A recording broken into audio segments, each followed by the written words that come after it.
नमस्कार, आदाब। Crime petrol सतर्क के आज के एपिसोड में मैं अनूप सोनी आप सबका स्वागत करता हूं। इस चालाक दुनिया में इंसानियत धड़ल्ले से बिक रही है। हमें अपनी मासूमियत को इस सौदेबाजी से बचाना होगा। कहीं इस दलदल में हम धंस ना जाएं। हमें खुद को बचाना होगा। अंकल मैं काजल, आप प्लीज़ मेरी हेल्प करिए। मुझे आपकी हेल्प की ज़रूरत है अंकल। आप प्लीज़ अंकल मेरी हेल्प करिए, मैं मुसीबत में हूँ।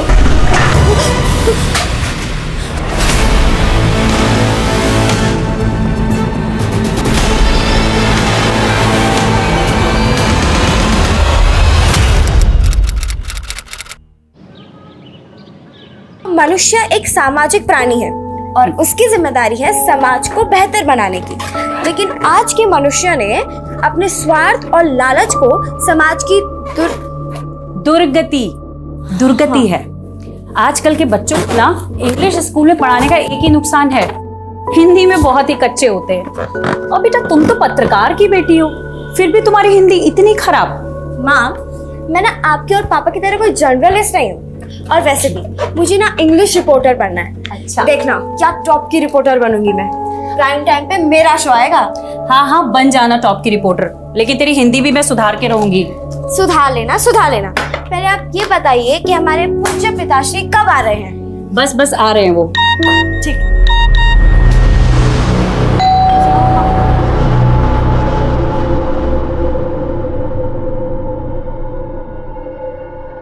पापा, हो गई पार्टी की तैयारियां? हाँ थोड़ी सी बाकी है। मेरे बिना दादी कैसी है आप? मैं ठीक हूँ, तू कैसी है? मैं ठीक हूँ। अभी आप इतने टाइम बाद आई है ना, तो मैं आपको वापस नहीं जाने देने वाली। अब हो गई शिकायत दूर। चल बर्थडे पार्टी मनाते हैं। हाँ?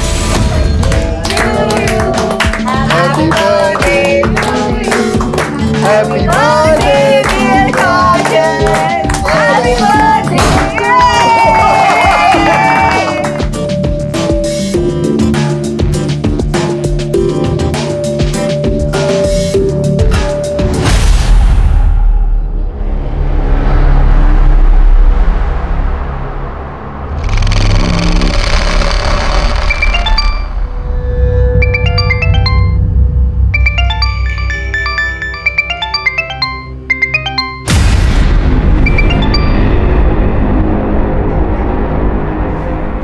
क्या हुआ गीतिका?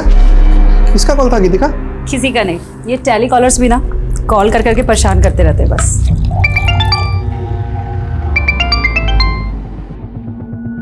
मैं माँ को कोल्ड ड्रिंक दे के आती हूँ।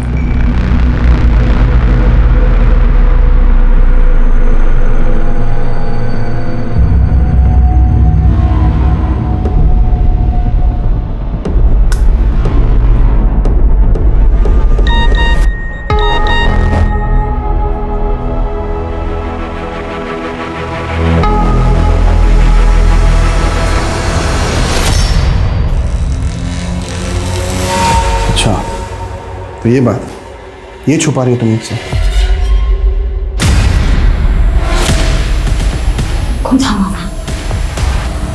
कौन है वहां?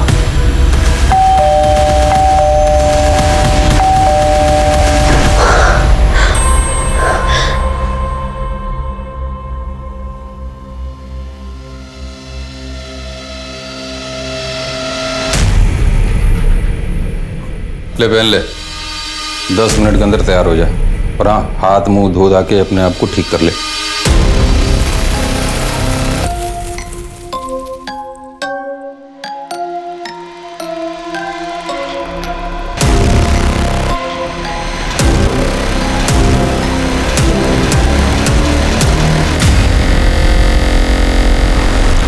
खूबसूरत जिंदगी के सपने हम सब देखते हैं, लेकिन जब ये सपने टूटते हैं तो हर दर्द की एक अलग कहानी होती है। पर काजल की कहानी क्या थी? उसका हंसता खेलता बचपन और उसका खुशहाल परिवार किस गुनाह के साए में बिखर गया था? उसके माता पिता और दादी अब कहां थे? और वो खुद किस अंधेरे में जी रही थी जिसने उसकी मुस्कान छीन ली थी? वो कहां थी, किन लोगों के साथ थी? आखिर क्यों उसकी जिंदगी, उसकी मासूमियत एक पिंजरे में कैद सी नजर आ रही थी?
निकाल सबका निकाल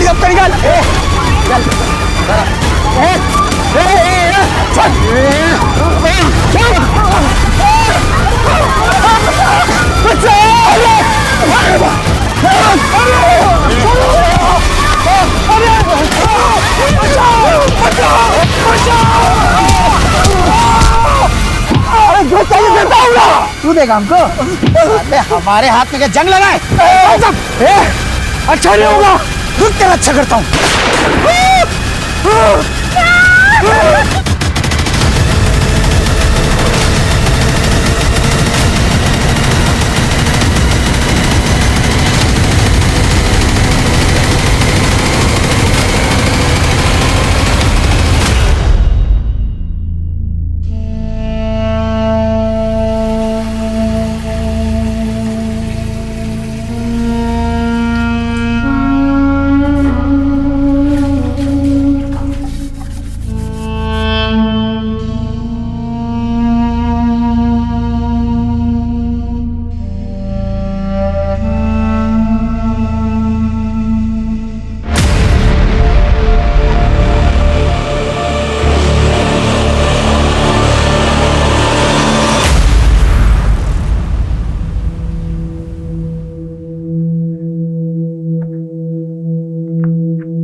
क्या जरूरत थी ये सब करने की? कितना खून निकल रहा है। माँ चल उधर चल। कुछ नहीं हुआ माँ, तू चुप रह। ऐसा ही कटे, कुछ नहीं हुआ। ये छोटा सा कट है, हाँ ज्यादा लग जाती तो।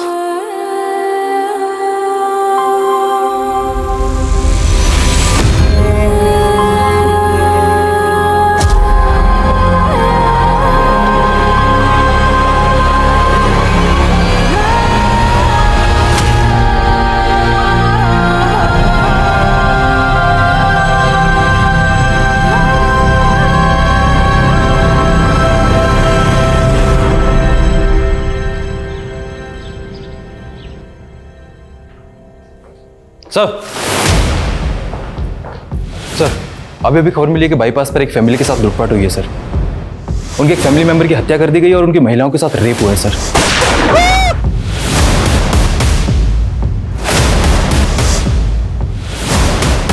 चलो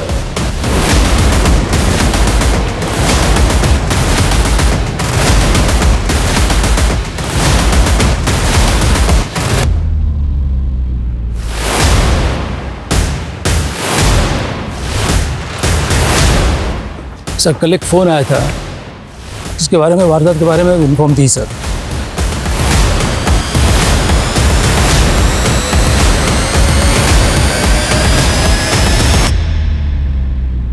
सुनीता, इन लेडीज़ को हॉस्पिटल लेके जाओ, इनका मेडिकल चेकअप कराओ। जी सर।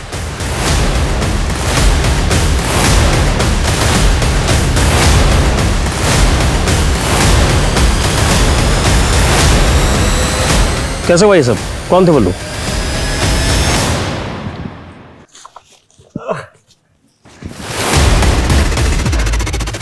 हम नहीं जानते वो लोग कौन थे, लेकिन इसके जिम्मेदार सिर्फ आप लोग हैं। सुन रहे हैं ना?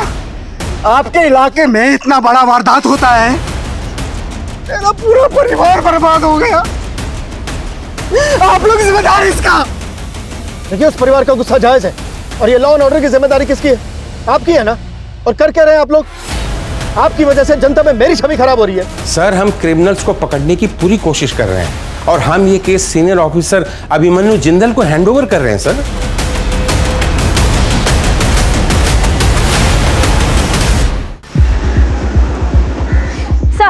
सर देखिए, मैं आप सभी लोगों को इस बात का भरोसा दिलाना चाहता हूं कि अब इस केस में कोई कोताही नहीं बरती जाएगी। हम उन सभी क्रिमिनल्स का पता लगाने की कोशिश कर रहे हैं जिन्होंने इस वारदात को अंजाम दिया। लेकिन सर, इससे पहले भी इस इलाके में और भी कई वारदातें हो चुकी हैं। देखिए, मैं समझता हूं ये केस बहुत ही संवेदनशील है। इसमें हमें आप सभी लोगों के सहयोग की भी जरूरत है। अगर आप लोगों के पास इस केस से संबंधित कोई भी जानकारी है तो प्लीज हमारे साथ शेयर कीजिए। क्या देख रही है, हैं? हमारा नंबर है 93395252। ज्यादा मत देगा कर, दिमाग खराब होता है। चल आजा।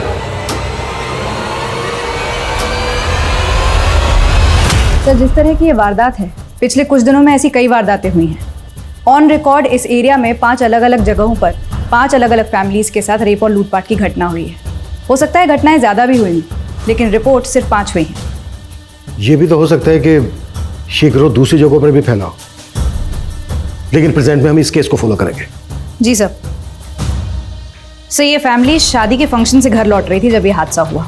लोकल पुलिस को क्रिमिनल्स का एक टिफिन हाथ लगा जिसमें चिकन था। सर, एक टिफिन बॉक्स मिला है सर, जो इन फैमिली का नहीं है बल्कि उन क्रिमिनल्स की है जो आनंद पानन में ये बक्सा छोड़ के गए हैं साहब। इसमें चिकन है साहब। लोगों ने वहाँ पर खाना खाया, लेकिन चिकन को छुआ तक नहीं। चिकन ना खाने के पीछे कोई तो कारण होगा। अच्छा, इस टिफिन पे एक नाम खुदा है, नाथू सिंह। जी सर, ये नाम वाला एंगल और क्रिमिनल्स के चिकन ना खाने वाले एंगल को पुरानी इन्वेस्टिगेटिव टीम ने काफ़ी इन्वेस्टिगेट किया, लेकिन कोई इन्फॉर्मेशन हाथ नहीं लगी उनके। उनकी इन्वेस्टिगेशन जहाँ खत्म हुई है, हम वहाँ से शुरू करेंगे। एक काम करते हैं, सबसे पहले क्राइम सीन विजिट करते हैं। सर,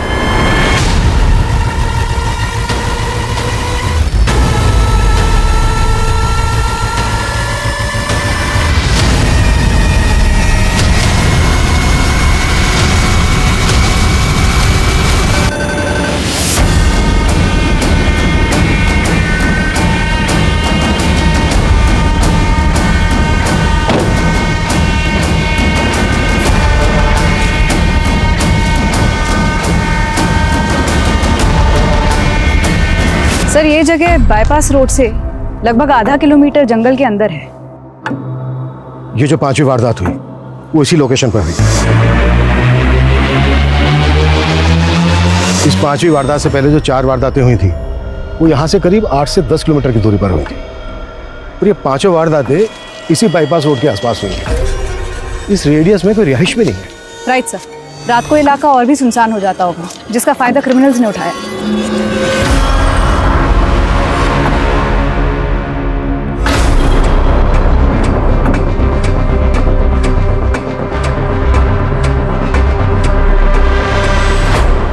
अगर आसपास कोई रिहाइश नहीं है तो फिर यहाँ पे पूजा करने कौन आता होगा? शाश्वता, आसपास के इलाकों में पता करो कि यहाँ पर लोकल लोगों का आना जाना है क्या।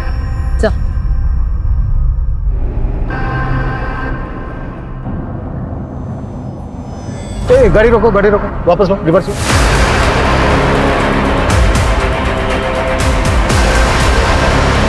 रोको।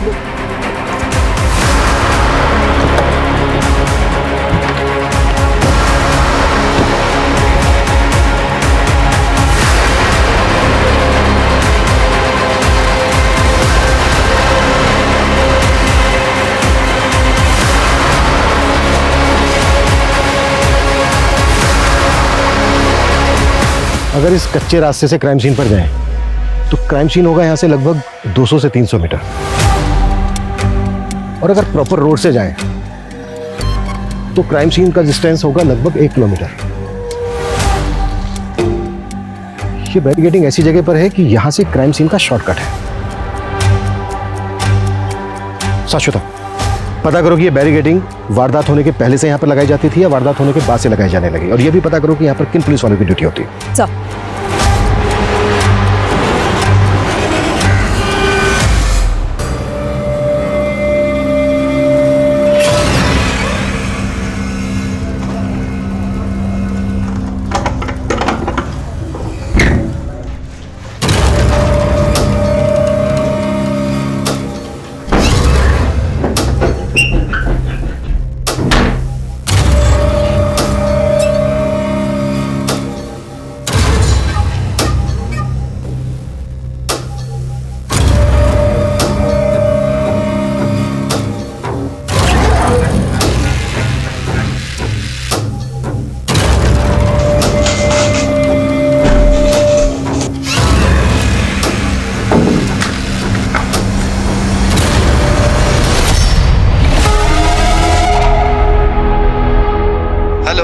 हेलो हेलो, मुझे अंकल से बात करनी है।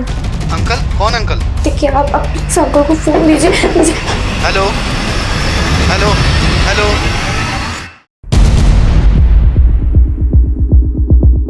सर, वारदात के पहले या बाद में किसी भी पुलिस चौकी ने उस जगह बैरिकेड्स नहीं लगाए थे।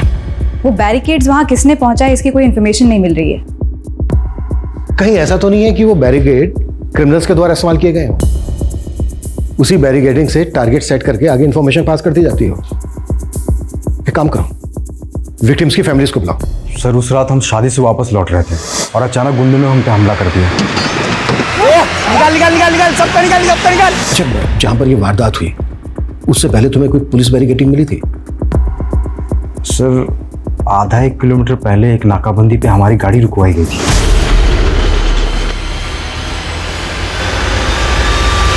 अच्छा, वो जो पुलिस वाला था उसकी शर्ट पे कोई नेम प्लेट लगी थी? सर, इतना ध्यान तो नहीं है मुझे सर। चेहरा याद है उस पुलिस वाले का? सर, काफ़ी अंधेरा था और मुझे कुछ याद भी नहीं है सर।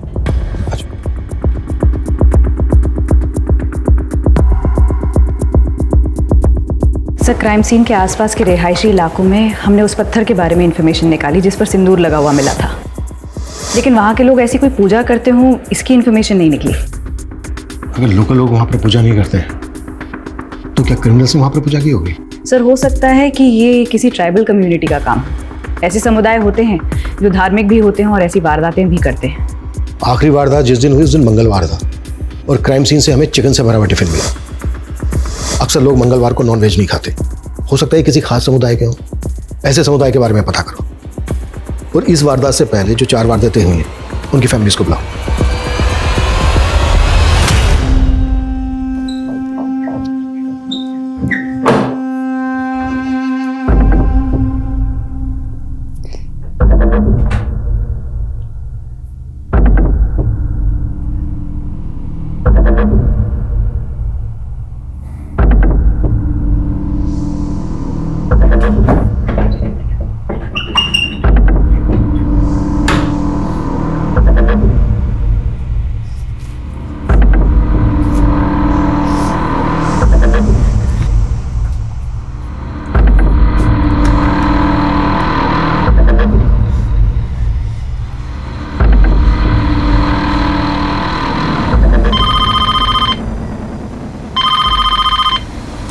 हेलो, मुझे अंकल से बात करनी है। आप मेरी अंकल से बात करवाइए। कौन से अंकल से आपको बात करनी है? ये पुलिस स्टेशन है। वो जो टीवी पर आए थे ना, मुझे उस अंकल से बात करनी है, तो आप इस अंकल से बात करवाइए। कौन से अंकल आए थे टीवी पे? आप बताइए बेटा, क्या बात है, मुझे बताइए। क्या हुआ? सर, एक बच्ची का कॉल है, वो कह रही है मुझे उस अंकल से बात करनी है जो टीवी पर आए थे। हेलो हेलो बेटा, मैं वही अंकल हूँ जो न्यूज़ में आए थे टीवी पर। बोलो, क्या बात करनी है? अंकल, मैं ना यहाँ पर फंस।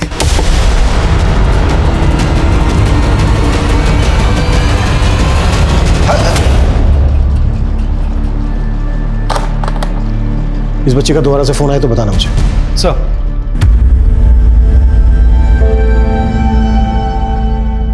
डॉक्टर रंजन, मैं समझ सकता हूँ ये आपके लिए बहुत मुश्किल होगा, पर क्रिमिनल तक पहुंचने के लिए ये हमारे लिए बहुत जरूरी है।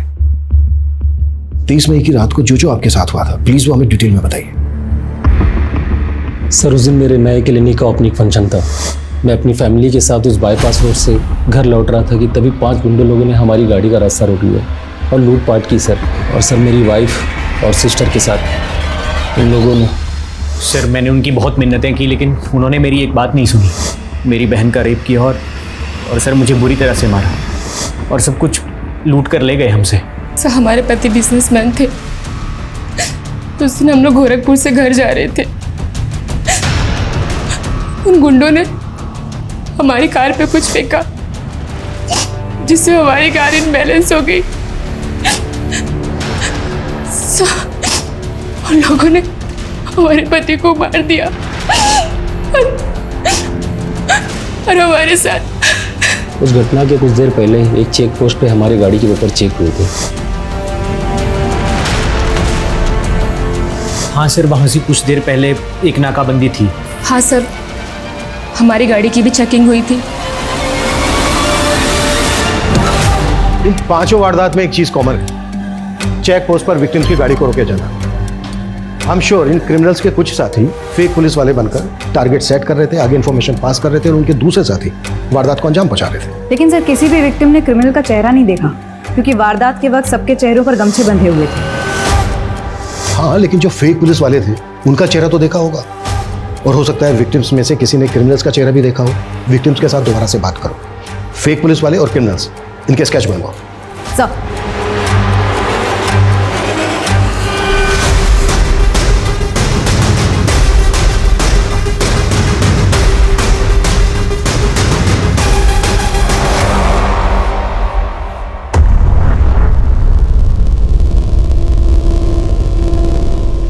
सर, उस बच्चे का दोबारा कॉल आया है।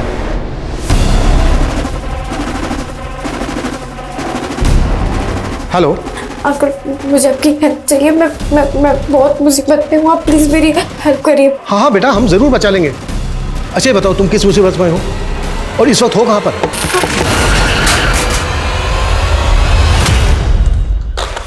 जिस नंबर से कॉल आया, पता करो किसका कॉल है, किसके नाम पर रजिस्टर्ड है। इस नंबर को ट्रेस करने की कोशिश करो। सर,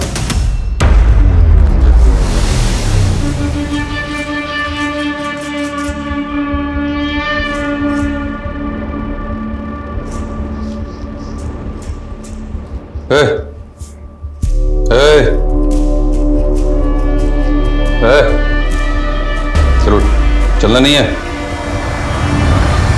सर, कुछ विक्टिम्स की मदद से हमने क्रिमिनल्स के स्केचेस बनवाने की कोशिश की।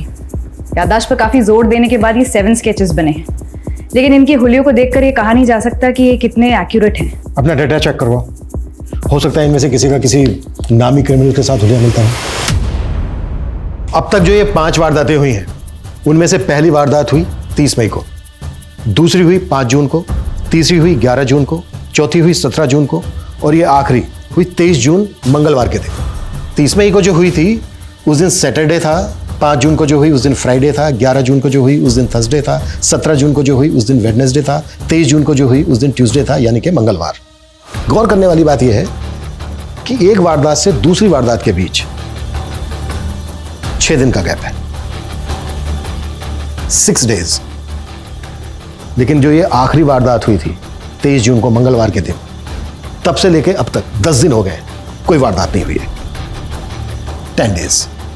सर, हो सकता है इस केस में हमारे इन्वॉल्वमेंट के बाद वो लोग शांत बैठ गए। लेकिन हम शांत नहीं बैठने वाले हैं जब तक कि हमें कोई लीड ना मिल जाए। ये जो आखिरी वारदात हुई थी 23 जून मंगलवार के दिन, इसके क्राइम सीन से हमें मिला था चिकन से भरा हुआ टिफिन, बैरिकेड और पत्थर पर पूजा करने के निशान। तो इस वारदात से पहले की जो ये 4 वारदात हुई, हो सकता है इनके क्राइम सीन पर भी ऐसा कुछ मिले जो अब तक इन्वेस्टिगेटिव टीम को नजर नहीं आया है। हमें ये चारों क्राइम सीन रिविजिट करने हैं। क्लियर? सर,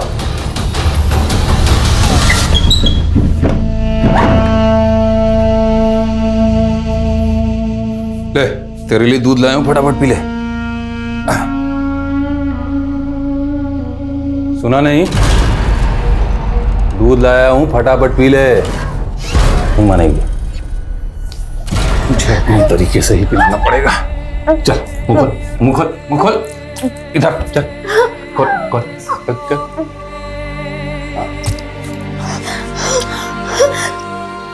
रख के जा रहा हूँ, बचा हुआ पी लेना।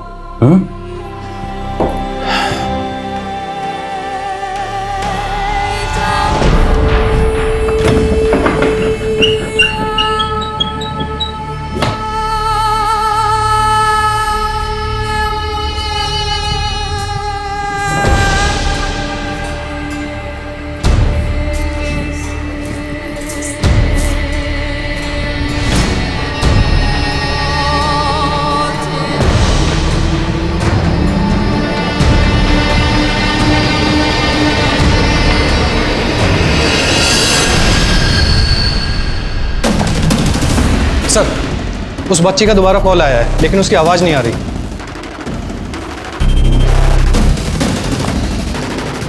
हेलो हेलो हेलो अंकल, मैं काजल, मुझे आपकी हेल्प चाहिए। बेटा मुझे आपकी आवाज नहीं आ रही है। Hello uncle, hello. अगर आपको मेरी आवाज आ रही है तो मैं ये फोन काट के अपने मोबाइल फोन से आपको वीडियो कॉल करता हूँ। अंकल अंकल, मैं काजल। हेलो बेटा, हेलो। मुझे आपकी हेल्प की जरूरत है अंकल, आप प्लीज प्लीज अंकल मेरी हेल्प करिए, मैं मुसीबत में हूँ।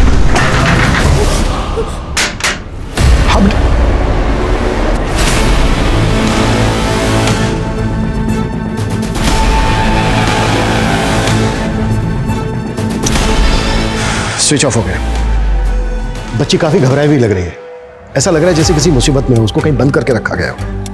ये देखो, विंडोज पर भी वुडन प्लैंक्स लगे हैं। जिस नंबर से बच्ची फोन कर रही है, मैंने कहा था तुमसे पता करो किसका नंबर है, कहाँ का है, पता किया? सर, टेलीकॉम सर्विस प्रोवाइडर को बोला था, लेकिन एक बच्ची मुसीबत में है, मदद मांग रही है हमसे। कुछ भी हो सकता है उस बच्ची के साथ, और तुम्हारे पास लेकिन के अलावा कोई जवाब नहीं है। खड़े क्या हो, पता करो। सर,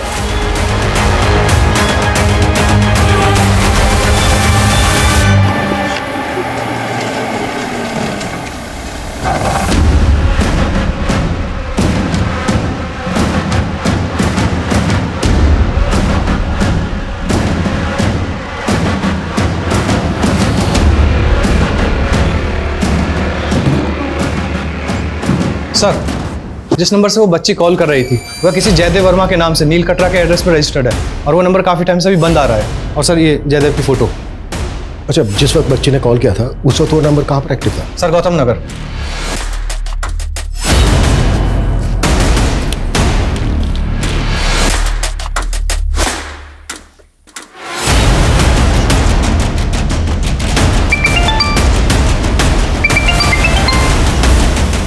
सर, मैं आपको ही फ़ोन करने वाली थी। 17 जून को जो चौथी वारदात हुई थी, वहाँ एक खून से सनी हुई शर्ट मिली है। हाई पॉसिबिलिटी है कि एक क्रिमिनल की शर्ट हो और क्राइम के बाद चेंज की गई हो। साक्षात अपनी टीम को बोलो कि पूछताछ जारी रखे। मैंने अभी तुम्हें एक जयदेव वर्मा नाम के आदमी का एड्रेस भेजा है। वो बच्ची हमें जिस नंबर से फ़ोन कर रही थी, वो नंबर इस जयदेव वर्मा के नाम पर रजिस्टर्ड है। चेक करो इसे।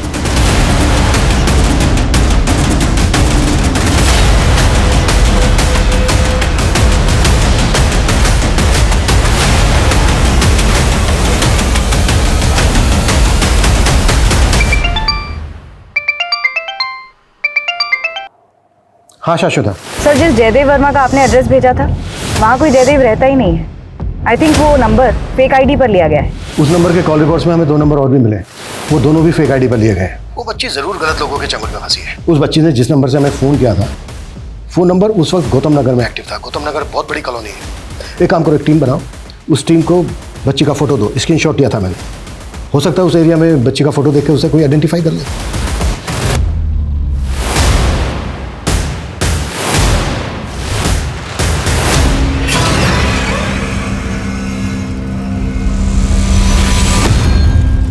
अगर ये शर्ट उन्हीं क्रिमिनल्स में से किसी एक की है, तो ये जेके टेलर से हमें उनकी लीड मिल सकती है।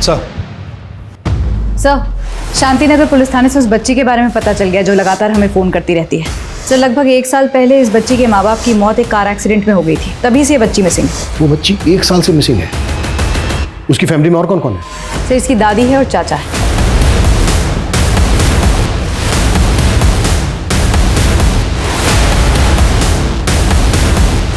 मेरी काजल जिंदा? कहाँ है वो? आप उसे अपने साथ लेके क्यों नहीं आए? इस वक्त काजल कहाँ है हमें नहीं पता। काजल ने हमारे पुलिस स्टेशन में फ़ोन किया था, उसे हमारी मदद चाहिए थी। हमें ऐसा लगता है कि उसको कहीं कैद करके रखा गया है। कहाँ कैद किए? ये हम पता लगा रहे हैं। आप लोग प्लीज़ ये बताइए कि 1 साल पहले एग्जैक्टली क्या हुआ?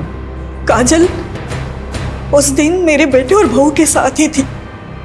वो लोग मुझे मिलने यहाँ मेरे घर आने वाले थे। दादी हम बस निकलने ही वाले हैं, लेकिन पहले आप मुझे ये बताइए कि आपने मेरे लिए स्पेशल डिश बनाई है ना? तू बस आ जा, तेरी पसंद की सारी चीजें बनाई है। अरे मम्मी आपके लिए कुछ लाना है क्या? नहीं बेटा, तुम लोग जल्दी से आ जाओ बस। मैं शाम तक इंतजार करती रही, फिर खबर मिली कि उनका एक्सीडेंट हो गया है।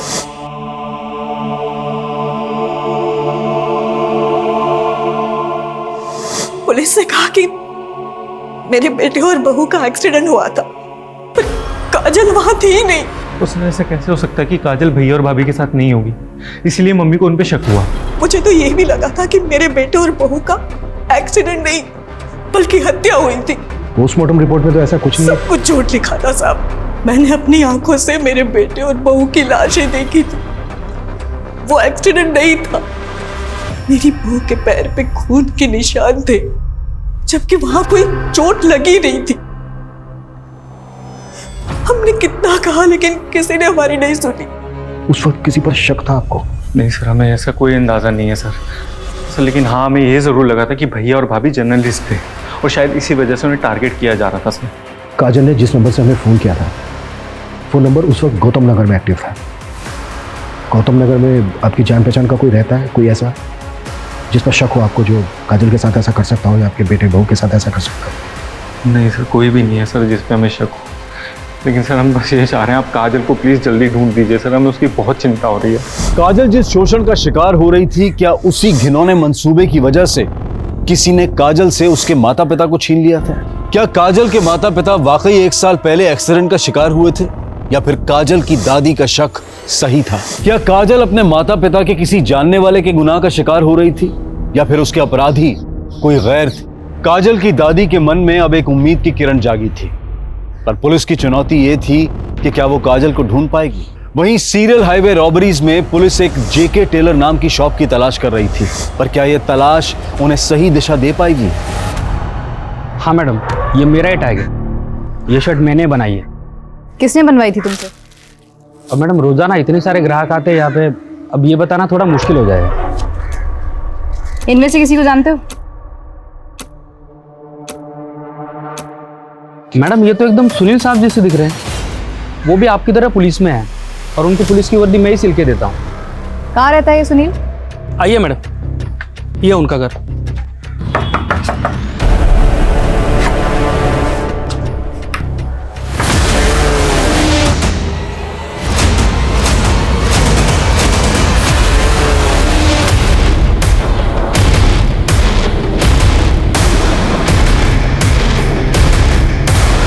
सर मैंने सुनील के रिकॉर्ड्स अच्छे से चेक किए, कहीं भी इन्फॉर्मेशन नहीं मिली कि वो पुलिस वाला है। जबकि अमोल ने सुनील का फोटो आइडेंटिफाई करते हुए कहा है कि ये वही पुलिस वाला है जिसने वारदात वाले दिन बैरिकेडिंग पर उसकी गाड़ी रोकी थी। मतलब अब ये साफ है कि सुनील उन क्रिमिनल्स में से एक है जो फेक पुलिस वाले बनकर टारगेट सेट करते थे और उनके बाकी के साथी वारदात को अंजाम देते थे। सर टेलर ने जो सुनील का नंबर दिया था वो किसी फेक आईडी पर रजिस्टर्ड है, और सर सुनील का वो नंबर उन 2 नंबरों में से एक है जिससे काजल हमें कॉल करती थी। मतलब इस सुनील का काजल के अब्डक्शन से भी कनेक्शन है? सर कहीं ऐसा तो नहीं कि काजल के पेरेंट्स इसी गैंग का शिकार हुए हों और फिर इसी गैंग ने काजल को अबडक्ट कर लिया? काजल की दादी और चाचा का भी यही कहना है कि उनका मर्डर हुआ था। काजल की दादी और चाचा को बुलाओ, हो सकता है ये लोग इन क्रिमिनल्स को पहचानते हो।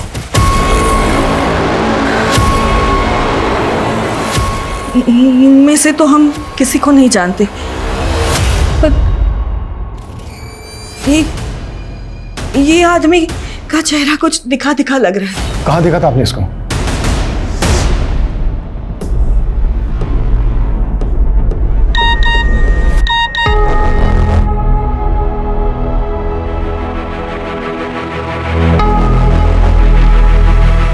अच्छा ये बात है, ये छुपा रही हो तुम मुझसे? तुम्हें धमकी भरे मैसेजेस आ रहे हो, तुमने मुझे बताया तक नहीं। हमारे प्रोफेशन में तो ये आम बात है ना, ऐसे कॉल और धमकी आना। लेकिन तुम्हें मुझे तो बताना चाहिए ना एटलीस्ट। रघु मुझे धमकी भरे मैसेज कर रहा है। खुद कौन है वहां?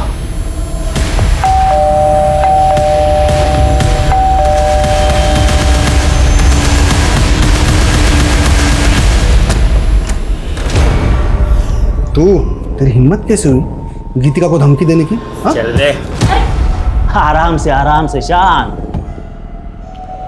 मुझे तो लगा यार तुम अकेले ही बेवकूफ आदमी हो, तुम्हारी पत्नी तो समझदार होगी, पर नहीं, तुम दोनों के ऊपर ईमानदारी और अच्छाई की चर्बी चढ़ी हुई है।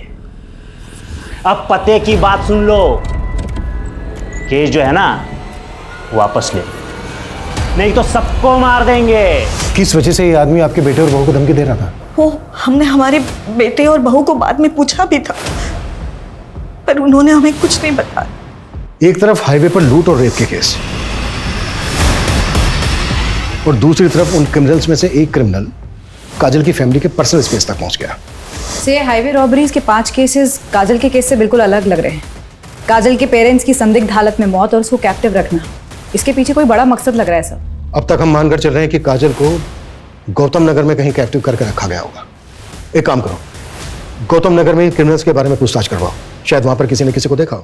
सर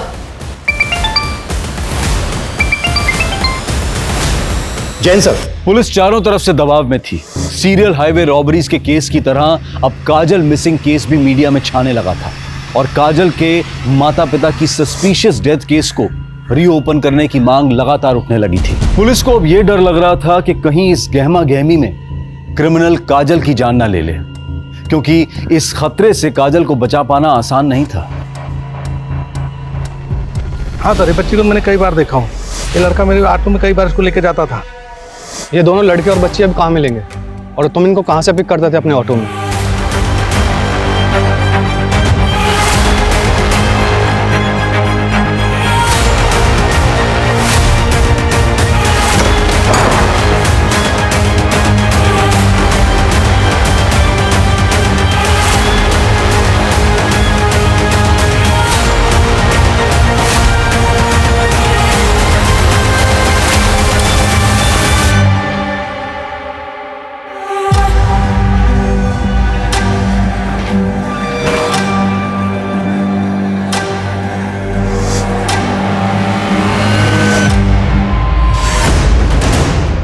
जब काजल के साथ मेरी वीडियो कॉल पे बात हुई थी तो काजल यहीं पे थी, मतलब उसको यहीं कैप्टिव करके रखा गया था। पता करो ये जगह किसकी।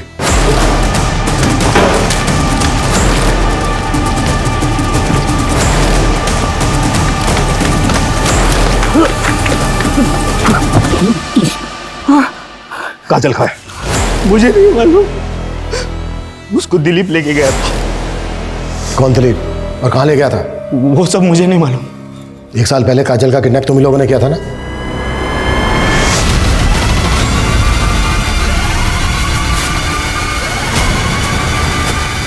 आनंद, क्या हो? बाहर निकल रहे, लेकिन क्या हुआ? आनंद, अरे क्या कर रहे हो? अरे मेरी बात तो सुनो। आवाज बाहर एकदम। छोड़ मुझे। एकदम चुप।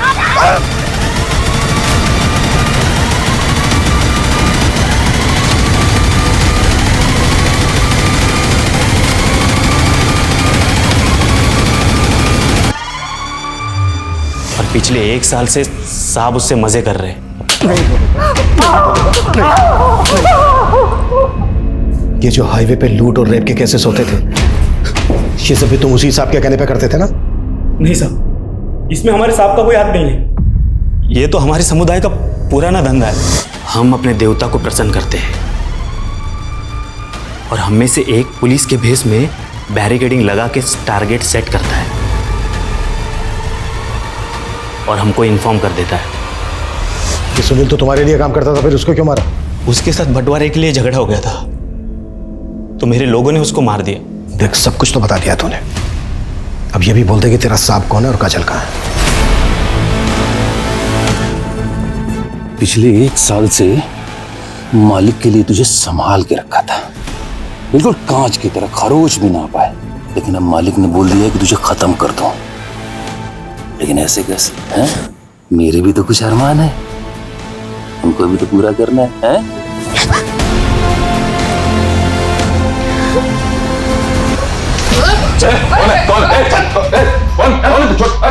मैंने छोड़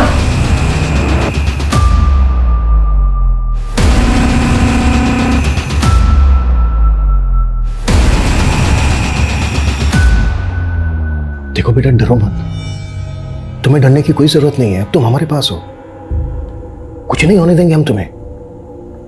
बस बेटा हमें ये बता दो कि वो लोग तुम्हें किस आदमी के पास लेके जाते थे? पापा ने उस अंकल के अगेंस्ट न्यूज छापी थी। चल अंदर चल, इधर है तेरा पति, किधर है? बुला उसको। अरे अरे ये क्या कर क्या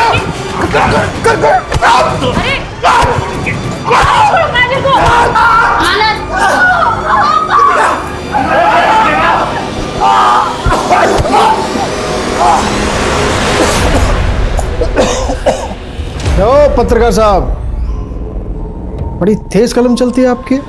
सपाट सपाट सपाट, पर गलती से ना हमारे बारे में थोड़ा उल्टा सीधा लिख गई। लिखती तो बड़ा अच्छा है। अरे रघु, अरे क्या कहते हैं उसको? हाँ, बाय मिस्टेक। चलो कोई नहीं, अपनी गलती सुधार लो, दिल खोल के माफीनामा लिख दो हमारे बारे। नहीं लिखूंगा। अरे बाप रे, बड़ा खून उबल रहा तुम्हारा, मैं तो डर गया। अबे 2 कौड़ी के औकात में आ जा, नहीं तो तेरी बेटी तेरी बीवी दोनों को जान से मार लेंगे। बस सुन रहा है समझदार पत्रकार? कलम उठा, माफी लिख और अपने परिवार की जान बचा। नहीं लिखूंगा।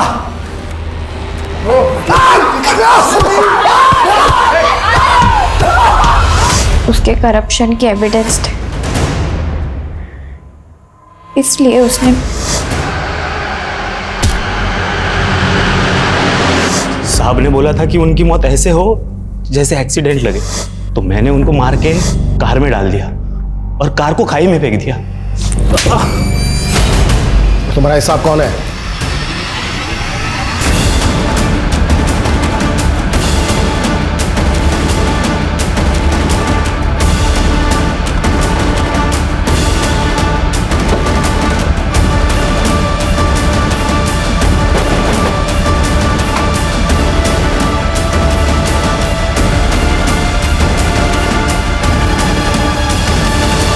तुम्हें पता भी है किस पे हाथ डालो तुम?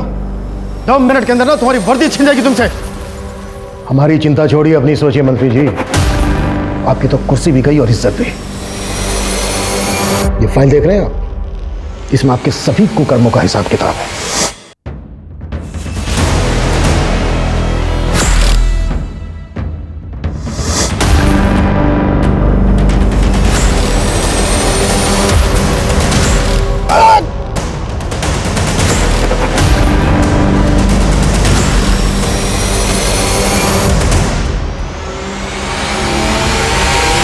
और आपके कुछ वीडियो भी है हमारे पास जो इस बात का सबूत है कि आप लड़कियों को बंदी बना के रखते थे और समय समय पर उनका रेप भी करते थे। चले ससुराल।